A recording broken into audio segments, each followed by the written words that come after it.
जय हिंद बच्चों, इस समय आप लोग महामना इंस्टीट्यूट के यूट्यूब चैनल से जुड़े हुए हैं और इस चैनल में मैं आप सबका स्वागत करता हूं। आज हम लोग क्लास 10th से फिजिक्स के चैप्टर 12 इलेक्ट्रिसिटी के अंतर्गत कुछ छोटी छोटी डेफिनेशंस देखेंगे और फिर इसके बाद हम देखेंगे कि किसी कंडक्टर का जो रेजिस्टेंस होता है वो किन बातों पे डिपेंड करता है। तो सबसे पहले हम लोग देखते हैं वेरिएबल रेजिस्टेंस।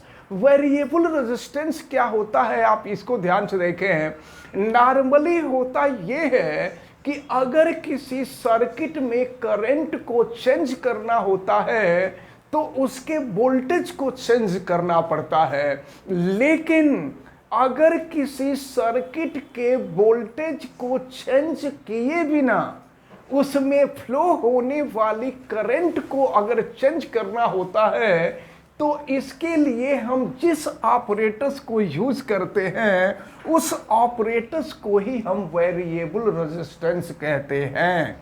अब इसके बाद सेकंड स्टेप आता है रियोस्टेट। रियोस्टेट क्या है? तो यह एक प्रकार का रेजिस्टेंस होता है।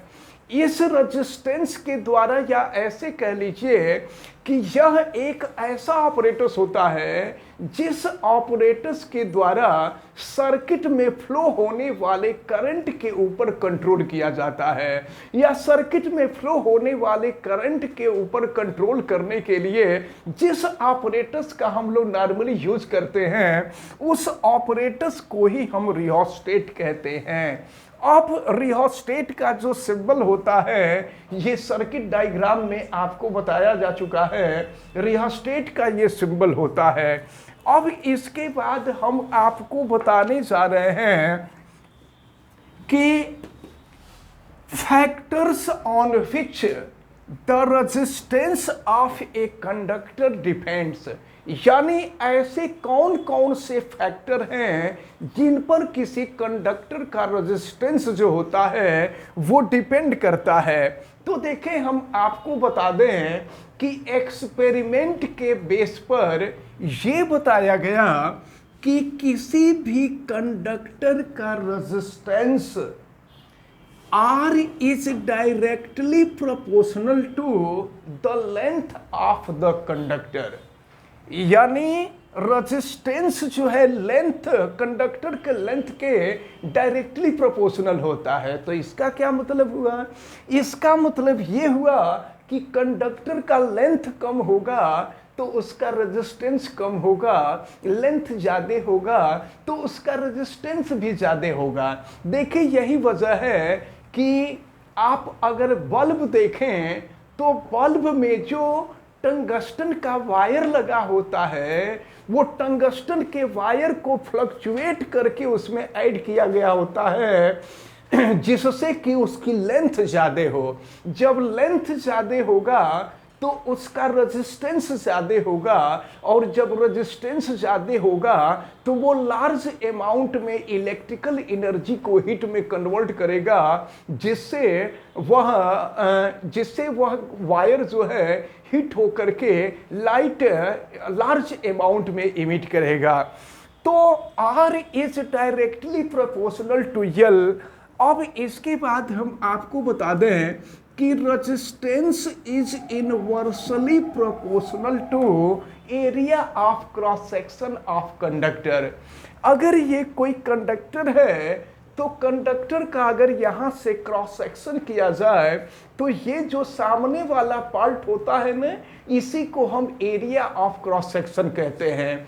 तो अगर ये एरिया ऑफ क्रॉस सेक्शन ज़्यादा होता है तो रेडियस ज़्यादा होता है, रेडियस ज़्यादा होता है तो डायामीटर ज़्यादा होता है, और डायामीटर ज़्यादा होता है तो वह वायर उतना ही मोटा होता है। और हम आपको बता दें कि यहाँ देख रहे हैं R is inversely proportional to A, यानी A का मान अधिक होगा तो रेजिस्टेंस कम हो जाएगा, और A का मान अगर कम होगा तो रेजिस्टेंस अधिक होगा, और इसका अपोजिट अगर A की वैल्यू अधिक हो तो रेजिस्टेंस कम हो जाएगा। तो कहने का मतलब हमारा ये है कि जब area of cross section minimum होगा तो मिनिमम होने से उसका डायामीटर मिनिमम हो जाएगा, और डायामीटर मिनिमम होने से वह वायर जो होगा वो थिन होगा, पतला हो जाएगा। और जब वायर पतला होगा तो पतले वायर का रेजिस्टेंस बहुत अधिक होता है। और यही वजह है कि जब आप बल्ब में टंगस्टन के वायर को देखते होंगे तो टंगस्टन का वायर इतना थिन होता है, इतना पतला होता है कि वह देखने में लगता है, बहुत ध्यान से उसको देखने के लिए बहुत सावधानी पूर्वक देखना पड़ता है तो उसको हम महसूस कर पाते हैं।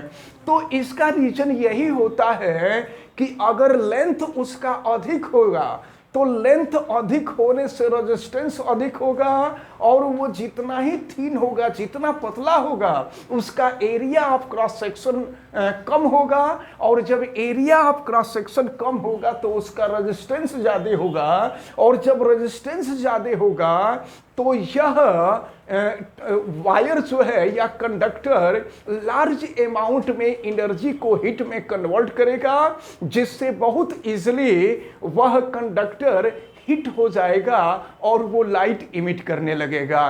तो ये दो चीजें हैं, ये दो ऐसे फैक्टर हैं जिन पर resistance of the conductor depend करता है। इसको आप हमेशा माइंड में रखे रहेंगे। R is directly proportional to L and R is inversely proportional to inversely proportional to A।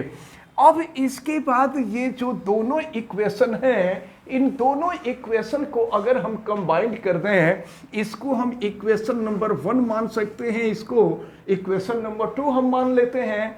अब दोनों इक्वेशन को कंबाइन करते हैं तो कंबाइन करने से मिलेगा R is directly proportional to L by A। तो अब एक चीज समझ लीजिए, कॉम्बिनेशन और एडिशन दोनों में अंतर होता है।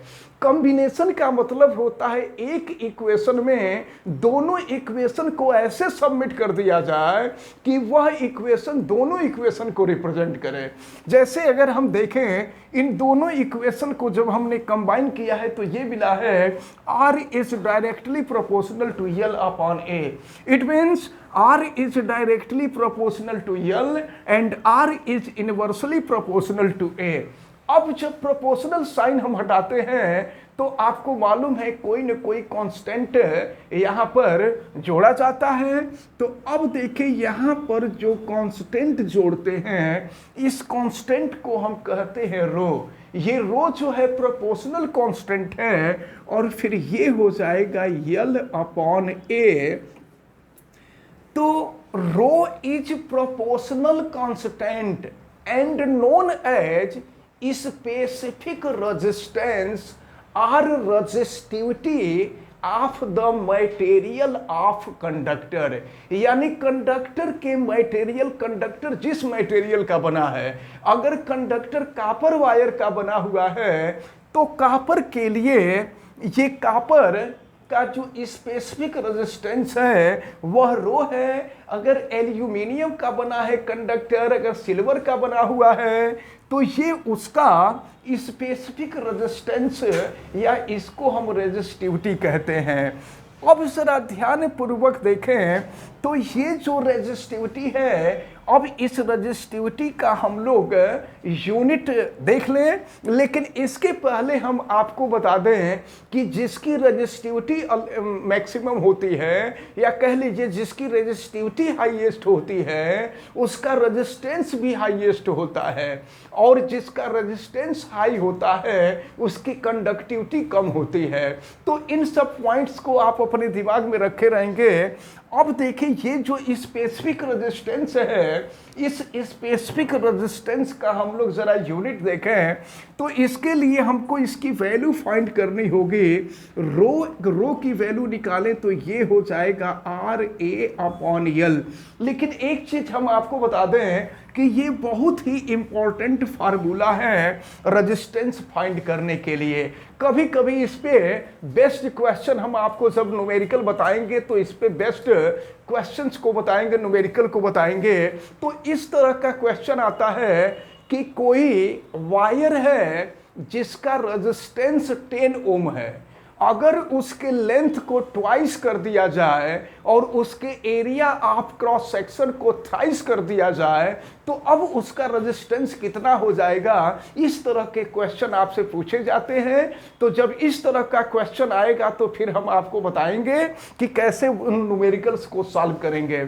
फिलहाल यहाँ पर हम लोग ये जो स्पेसिफिक रेजिस्टेंस या रेजिस्टिविटी है इसका यूनिट हम देखते हैं। ये आर रेजिस्टेंस है और रेजिस्टेंस का यूनिट हमने आपको बताया था ओम, ये ओम है। और ए एरिया है, एरिया का जो यूनिट होगा वो मीटर स्क्वायर होगा और यह लेंथ है, लेंथ का यूनिट मीटर हो जाएगा।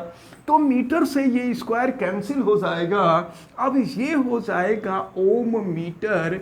तो इसको आप हमेशा माइंड में रखे रहिएगा, ये काफी इंपॉर्टेंट टर्म है। आपसे कई बार एग्जाम में पूछा गया है कि ओम मीटर किसका यूनिट होता है, तो ये आप हमेशा दिमाग में रखे रहेंगे कि ओम मीटर जो होता है वो रेजिस्टिविटी और स्पेसिफिक रेजिस्टेंस का यूनिट होता है। तो ये जो है आज आपको बताया गया वेरिएबल रेजिस्टेंस के बारे में बताया गया, फिर रियोस्टेट के बारे में बताया गया और फिर आपको ये भी बताया गया कि factors on which the resistance of conductor depends.